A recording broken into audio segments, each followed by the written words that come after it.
jalan diberhentikan dengan 2.500 kilo Pak, beberapa hari juga. RT 2 diterima di 14. Tolong menurut TKP, berapa 86 untuk jalan Masjid Al Jihad. 86 dilakukan petugas PLN untuk tindak lanjut.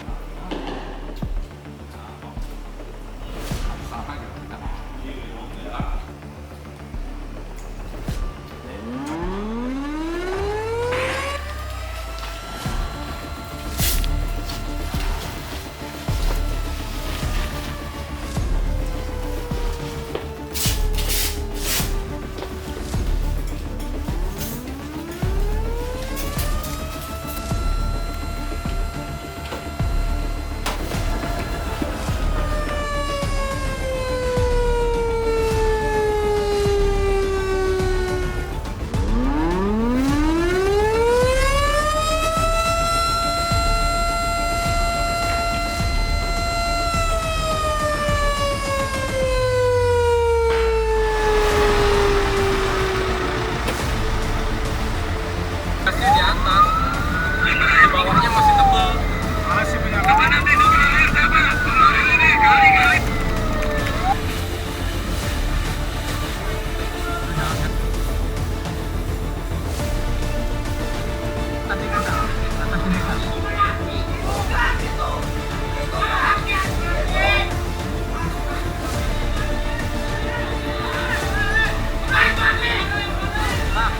Kami kalau suruh pindah ke sana nanti nggak ada yang disemprot kalau pindah sana. Goceng, kita bayar saya bayar.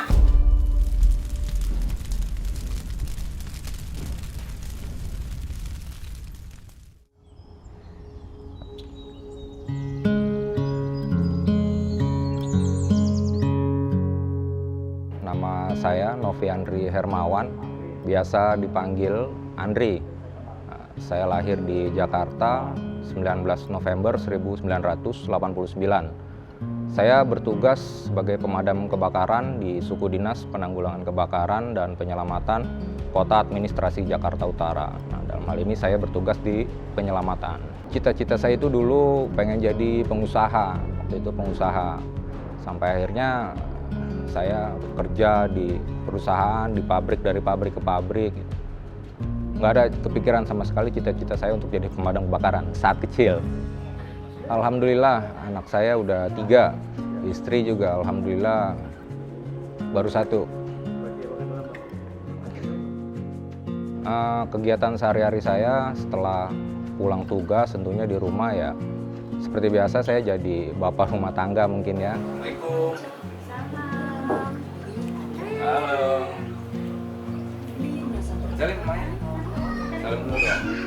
Ngomong anak seperti itu, dan saya juga punya bisnis kecil-kecilan, ada bisnis kaos, clothing di rumah. Terus saya juga ya hobi-hobi ngedesain juga gitu kan, ya paling buat melepas kejenuhan keseharian saya bisa bermain game dan lain sebagainya. Saya bukan anak senja soalnya. Sebenarnya saat itu nggak ada kepikiran sama sekali saya untuk masuk ke pemadam kebakaran. Saya juga posisi udah kerja di suatu perusahaan saat itu, lagi enak-enaknya, sudah jadi karyawan juga. Nah kemudian ada teman saya yang dia posisinya itu nganggur, habis kontrak. Nah kemudian dia ngajak saya untuk ikut melamar di pemadam kebakaran. Nah, sempat saya menolak beberapa kali saat itu.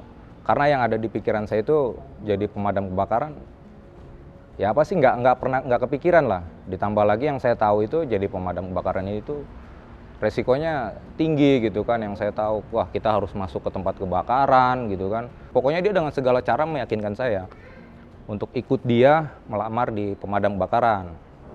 Ya sampai akhirnya saya ikut melamar di pemadam kebakaran. Saat itu terus terang posisi saya itu belum sepenuh hati untuk daftar di pemadam. Ya karena ada ketakutan yang saya pikirkan tadi. Ya udah sampai akhirnya saya lamar waktu itu lewat internet. Posisi lagi kerja dan alhamdulillah diterima di pemadam kebakaran. Ya udah setelah saya lihat track record di pemadam kebakaran, saya cari tahu tentang pemadam kebakaran itu seperti apa. Ya akhirnya mulailah tekad saya udah bulat. Sampai akhirnya saya izin ke supervisor saya saat itu untuk resign dari pabrik yang tempat saya bekerja seperti itu, dan alhamdulillah sampai sekarang saya di pemadam kebakaran.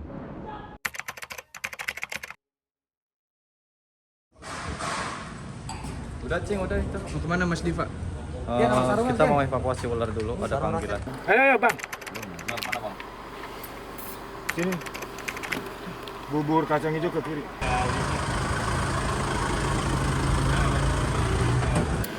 Ini bukan kacang hijau, nah? Hah? Iya.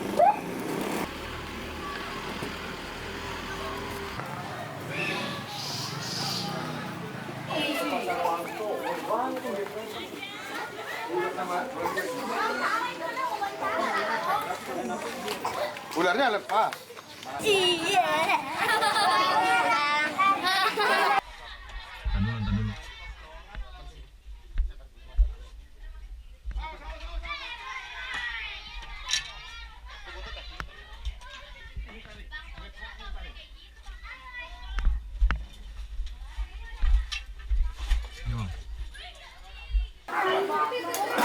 Kobra malah kobra. Bisikan. Foto-foto yang kayak gini. Kasih boy, kasih.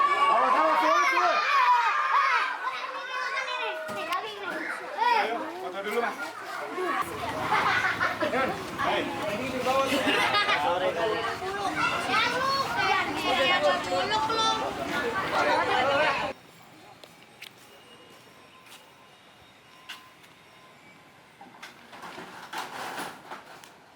Pengalaman pertama sekali masuk di pemadam, pertama sekali kebakaran di Muara Angke, sektor 6 sana, Penjaringan.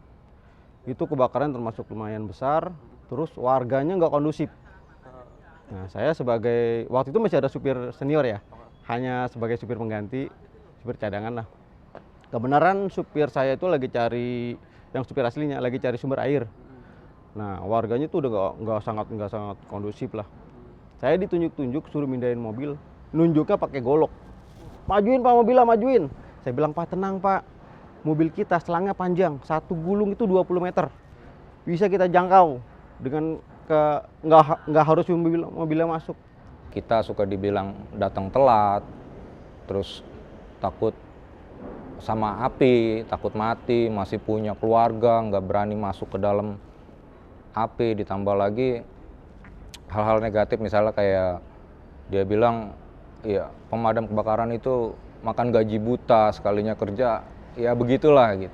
Gak mungkin juga kita saat bertugas ada orang ngata-ngatain ke kita gitu kan, terus kita harus konfrontasi sama dia, harus berdebat, menjelaskan segala macam, itu kayaknya nggak mungkin. Sebisa mungkin kita meyakinkan mereka bahwa kita akan memadamkan rumah mereka gitu. Sebisa mungkin kita meyakinkan mereka kalau kita ini benar-benar memang sudah terlatih dalam proses pemadaman maupun penyelamatan seperti itu.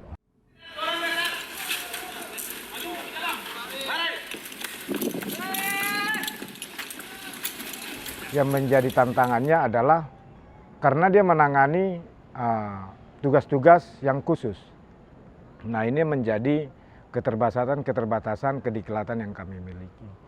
Sehingga karena jarang-jarangnya kediklatan ini menjadi satu beban bagi kami. Minimnya personil. Saya membawahi 10 orang. Sementara kami melayani wilayah Jakarta Utara yang terdiri dari 8 sektor sampai Kepulauan Seribu. Dalam misi-misi tertentu, ini menjadi tantangan juga bagi kami. Ya tantangannya lagi tuh ketika ada kebakaran, ya mereka bukannya menjauh, tapi malah pada datang berkerumun gitu kan. Bahkan ada yang cuma sekedar ngambil video di situ untuk update status ya kan. Ada yang cuma foto-foto, selfie-selfie di situ, ada yang menonton. Nah, justru itu bukan mempermudah tugas kita, malah mempersulit tugas kita. Strategi-strategi yang udah kita pelajari, pola-pola pemadaman yang udah kita pelajari itu nggak berjalan. Karena saking banyaknya masyarakat yang berkerumun, saking banyaknya masyarakat yang mungkin mengganggu tugas kita, jadi ya nggak berjalan dengan baik.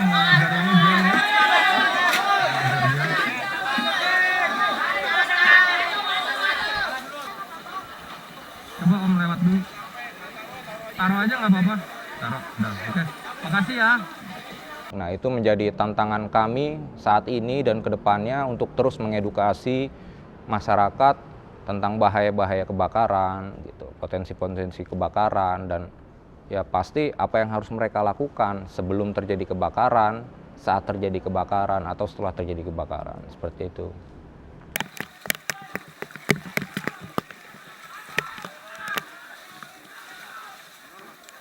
Biarin.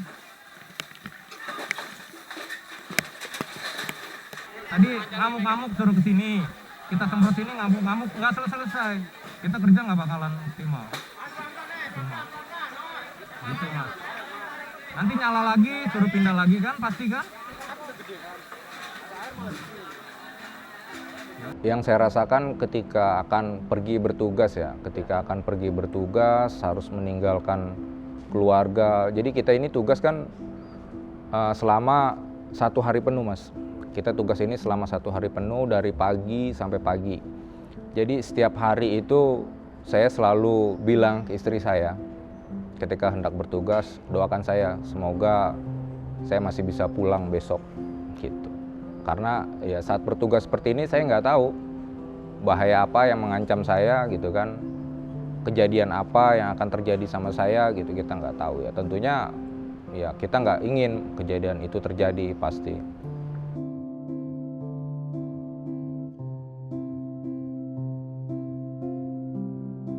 Saya pernah kehilangan komandan saya.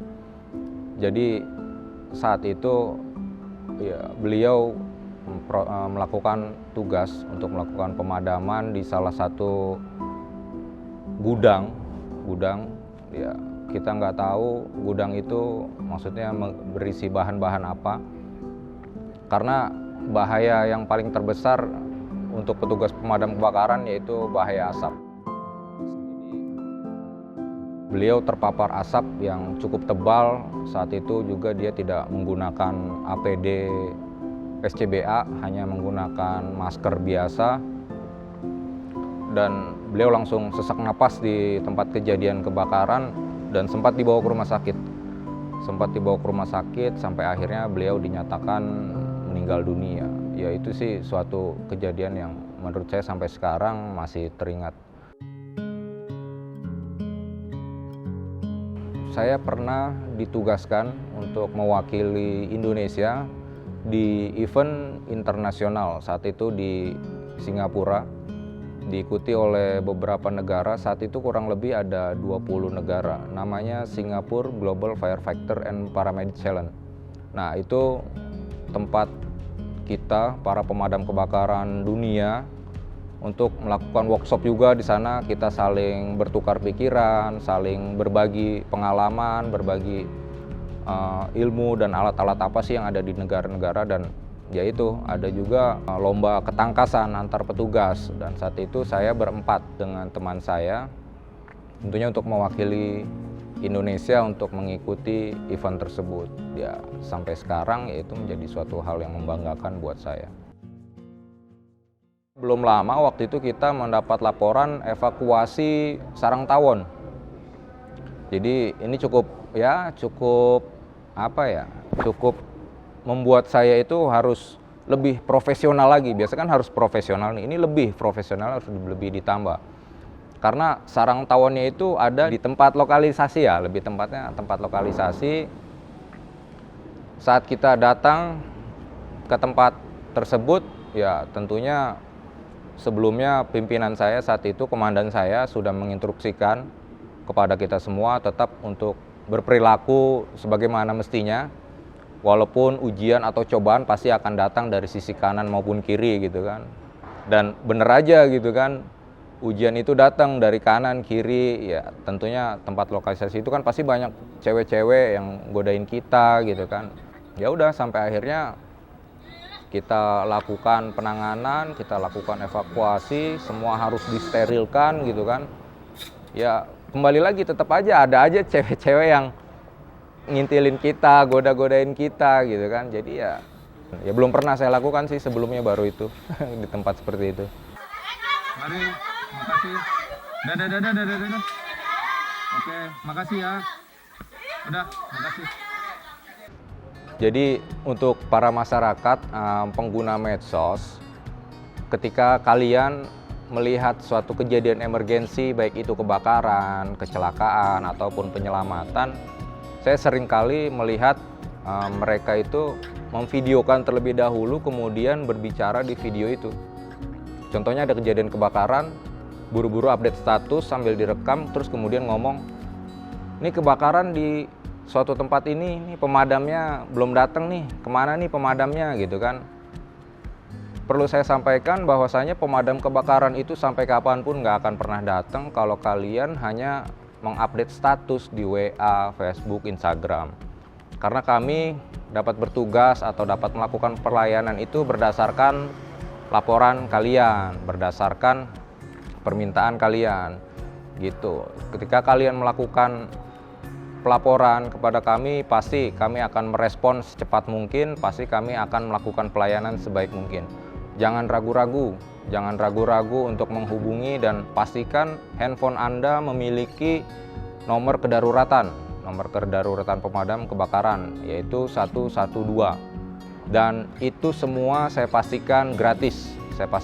Jadi teman-teman semua nggak perlu bertanya-tanya lagi, ini bayar nggak sih, bayar berapa sih kalau manggil pemadam, ini pemadam bisa nggak sih melakukan ini gitu.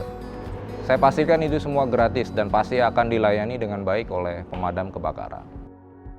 Pesan saya untuk para petugas pemadam kebakaran yang mengabdi dengan tulus hingga saat ini, keberadaan kita tentu sangat bermanfaat untuk di tengah-tengah masyarakat. Sukseslah pemadam kebakaran jaya untuk selamanya. Dakar, jaya! Penyelamat, cepat, selamat!